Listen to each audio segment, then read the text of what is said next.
जैसे मैं allopathic practitioner दिखता नहीं हूँ पेशे से मैं हार्डकोर अपने एमबीबीएस प्रैक्टिशनर हूँ।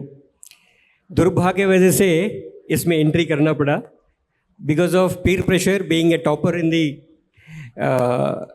एग्ज़ाम। जैसे अशोक जी कह रहे थे कि टॉपर्स जो है एलोपैथी चूज़ करते हैं। I wanted to choose, my first choice was yoga और naturopathy. Then I wanted to become an Ayurvedic practitioner, but किसी कारणवश MBBS में ज्वाइन करना पड़ा।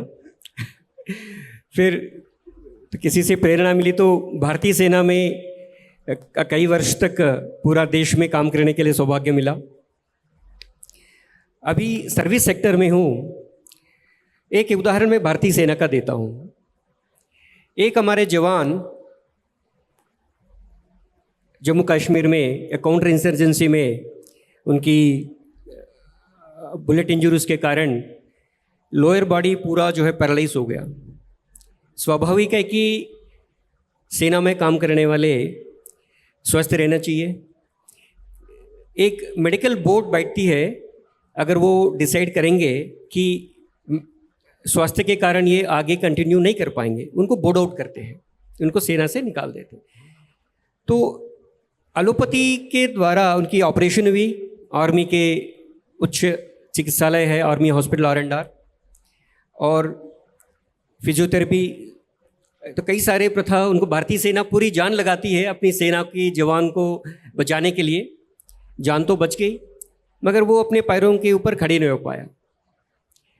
व्यक्ति केरल के रहने वाले थे, तो परिवार जैसे डॉक्टर संजय जी कह रहे थे, Kerala is known for authentic practice of Ayurveda. So सेना की अपना पूरा इलाज के बाद वो अपने गांव गया। वहाँ केरला ट्रेडिशनल आयुर्वेदिक, वहाँ कलरी पद्धति भी होती है, वो भी अपना एक चिकित्सा पद्धति भी उसमें शामिल है। उसके द्वारा कुछ महीने के बाद वो स्वस्थ हो गया। एक्सपेंसेस ज़्यादा हुई, जब तक इनका मेडिकल बोर्ड और प्रोसीडिंग्स ही चल भी रहा था। इसको क्लेम करने का तरीका जो है उस समय नहीं था। दूसरा पति के द्वारा जो क्लेम हुआ, उसको क्लेम करने की पद्धति Ayurvedic allopathy will not accept, because अपने इंडियन आर्मी में जितने भी चिकित्सा पद्धति पर 100% इसी को प्रैक्टिस करती है। इस व्यक्ति के कारण भारतीय सेना रक्षा मंत्री तक ये विषय गया। उनको क्लेम देना चाहिए, ये व्यक्ति का अधिकार है, किसी भी पद्धति से वो ठीक हो, ये उनका अधिकार है किस पद्धति को चूज करना। माननीय पारिकर जी के द्वारा उसके बाद धीरे धीरे भारतीय सेना में भी कई हॉस्पिटल्स में ये आयुर्वेदिक, योगा, होम्योपैथी क्लिनिक्स भी शुरू हुए, अभी अच्छे चल रहे हैं। एक मैं उदाहरण देना चाहता हूँ। धीरे धीरे सारे हॉस्पिटल्स में ये भारतीय सेना में भी रिसर्च शुरू हुई। जैसे सर्विस सेक्टर की बात करूँ, अभी उत्तराखंड में 13 हॉस्पिटल हम चलाते हैं। इसमें 2 हॉस्पिटल हमारी मल्टी स्पेशलिटी है। एक 50 बेड का अस्पताल हरिद्वार में, एक 120 बेड का अस्पताल ट्राइबल एरिया में है, यमुनोत्री के मार्ग में, देहरादून से 50 किलोमीटर आगे। इस दोनों हॉस्पिटल में एलोपैथी के साथ साथ आयुर्वेदा भी है और होम्योपैथी भी है। मेरे माताजी स्पॉन्डिलोलिसिस के कारण कई वर्ष आयुर्वेदिक ट्रीटमेंट के लिए मैं केरला ले गए थे उनको। 15 साल से अधिक उनको इसी थेरेपी से मेंटेन किया।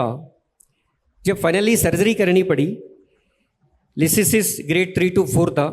लिसिसिस पोस्ट सर्जरी के बाद 2 साल कंप्लीट बेडरिडन रही। मैं बॉर्डर में था तो उनको लुक आफ्टर नहीं कर पाया। प्योर योगा के कारण आज वो कंप्लीट स्वस्थ हुई। Non diabetic, non hypertensive, no other elements. इस विश्वास के साथ इंटीग्रेट करने के लिए उनको प्रशांति यशव्यास यूनिवर्सिटी बेंगलुरु में है, उनके साथ टाइप करके हरिद्वार और धर्मावाला हमारे हॉस्पिटल्स में आयुर्वेदा और एलोपैथिक डॉक्टर्स साथ में बैठ के जो interdisciplinary approach and integrated approach और होलिस्टिक, ये तीनों को हम साथ में लेके मरीजों को उपचार करने के लिए प्रयास करते हैं और रिसर्च भी करते हैं। तो I am very proud to say, गर्व के साथ मैं कह सकता हूँ कि आयुर्वेद को कम नहीं देखना चाहिए। उसको मुख्य धारा पे रखना चाहिए। जीवन शैली से लेके दवाई से लेके अधिकांश जो है हम आयुर्वेदा को प्रोत्साहित भी करते हैं, प्रैक्टिस भी करते हैं। इसका श्रेय पूरा जाता है हमारे medical director doctor Sanjay Shah. Is a hardcore medical practitioner, like MBBS MD 30 साल से वो प्रैक्टिस कर रहे हैं। वो इस चीज़ को अनुभव करते हैं, वो अपने पेशेंट्स को पहले वहाँ भेजते हैं। ये डायबिटिक जगत में ये बहुत बड़े हस्ती है। स्वयं एलोपैथिक डॉक्टर आयुर्वेद और योगा में रेफर करते हैं। अब उनका प्रिस्क्रिप्शन देखने लायक होता है कि वो योगासन प्रिस्क्राइब करते हैं, आयुर्वेदिक डॉक्टर के पास भेजते हैं और वापस अपने पास बुलाते हैं। पेशेंट को काउंसलिंग करते हैं कि आप इस पद्धति को अवलंबन करना चाहिए। हम गर्व के साथ और एक बात मैं कह सकता हूँ, माननीय अशोक जी ने एक विषय जिक्र किया, गट माइक्रोबायोटा।